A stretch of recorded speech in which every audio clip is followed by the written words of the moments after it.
Rabindranath Tagore University, Bhopal. NIRF ranked for 5 consecutive years. Pallavi वेद पति सौरभ वेद का भोपाल के इंद्रपुरी में ऑटो पार्ट सर्विस सेंटर चलती है। आज दिनांक 21/8/2024 को लगभग 2 बजे दोपहर दिन दहाड़े ग्वालियर का बदमाश अखिल शर्मा जो अचानक आकर पल्लवी वेद को धमकी देने लगा। बोला ये दुकान अभी हटाओ नहीं तो सारा सामान बाहर फेंक दूंगा। आपको बता दें कि पल्लवी वेद की स्वयं खुद की दुकान है जिसका बदमाश अनिल शर्मा से कोई लेना देना नहीं है। अखिल शर्मा बदमाश जो आए दिन धमकी देता है और अकेली महिला को देखकर दुकान पर जबरदस्ती कब्जा करना चाहता है। आज बदमाश अखिल शर्मा द्वारा दुकान में तोड़फोड़ की गई है और सामान सड़क पर फेंका गया। उसके बाद तंग आकर पल्लवी वेद ने बदमाश अखिल शर्मा की कंप्लेंट पिपलानी थाने में पंजीकृत कर दी है। बता दी कि एक तरफ सरकार महिलाओं को सशक्त बनाने के लिए क्या कुछ नहीं कर रही है, वहीं दूसरी तरफ दिन दहाड़े महिलाओं पर अत्याचार की घटनाएं बढ़ती चली आ रही है। महिलाओं के लिए इतने कानून होते हुए भी आज भी वास्तविकता कुछ और ही दिखाई दे रही है। ज्योति शर्मा की रिपोर्ट। मेरा नाम पल्लवी वैद है। मैं सुपर ऑटो स्पेयर्स नाम से दुकान चलाती हूँ। सर्विस सेंटर है मेरा। और यहाँ पे हम जिस बिल्डिंग में हैं उस बिल्डिंग में एक महाशय हैं अखिल शर्मा जी। उनके कुछ फ्लैट्स हैं और अंदर की दुकानें हैं बिल्डिंग की। वो आज आए और उन्होंने आगे भी साल में एक आधी बार आके सबको धमकियाँ देके जाते हैं। आज आए वो और मुझे उन्होंने, मेरे लड़के काम कर रहे थे, उनको बोला अभी सामान हटाओ यहाँ से। मैंने उनको बोला हटा लेते हैं, तो दोबारा से बोला उन्होंने कि सामान हटाओ वरना मैं कंप्लेंट करूँगा। मैंने कहा कर दो।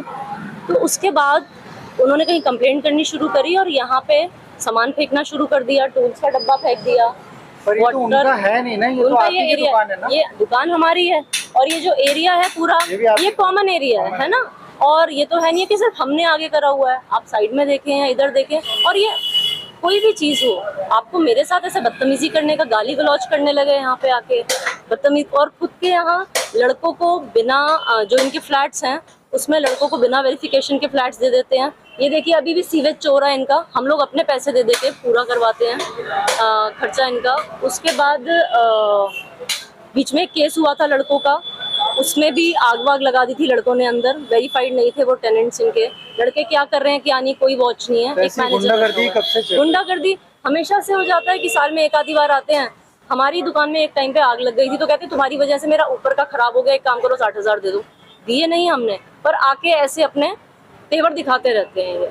आज इन्होंने गाली गलौज की, गंदी गंदी गालियां दी। उसके बाद मतलब बदतमीजी और सामान फेंक रहे हैं। कस्टमर के साथ लड़े हैं, कस्टमर्स के साथ लड़ रहे हैं। कह रहे हैं तुम्हारी गाड़ियां तोड़ दूंगा, तुमने इनसे बनवा रहे हो, यहाँ खड़ी करी हुई है। मतलब आपने इन सबकी एफआईआर कराई है? हाँ जी, मैंने पुलिस को इन्फॉर्म कर दिया। पिपलानी थाने में मैंने एफआईआर करवा दी है, क्योंकि अब चीज़ बहुत ज़्यादा बढ़ गई है। उन्होंने जिस हिसाब से आज मेरे साथ बिहेवियर करा है वो तो यहाँ पे मतलब कोई मतलब ही नहीं है कि आप ग्वालियर में रहते हो और उसके बाद आप किसी भी दिन आओगे और गुंडागर्दी करोगे। तो ऐसे बहुत परेशान है। रंजिश नहीं है कोई पुरानी, पहले तो हम लोगों ने फ्लैट भी यहाँ पे उनका एक स्पेस लिया हुआ था, बट उनके इसी बिहेवियर के कारण वो छोड़ा हम लोगों ने। उसमें भी जो सिक्योरिटी अमाउंट है वो रख के बैठे हुए हैं।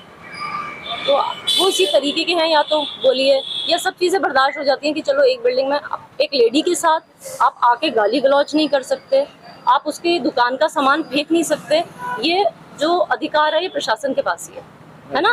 वो भी लेडी को भी प्रशासन पूरी इज्जत देता है। ये तो अस्थायी है, शाम को आप काम करके वापस अंदर ही करते। गाड़ियाँ खड़ी हुई हैं, कोई सामान भी नहीं रखा हुआ, आप गाड़ी वालों से बदतमीजी कर रहे हो, उनसे लड़ रहे हो। एक चीज़ की लिमिट होती है, आपने वो भी क्रॉस करी हुई है।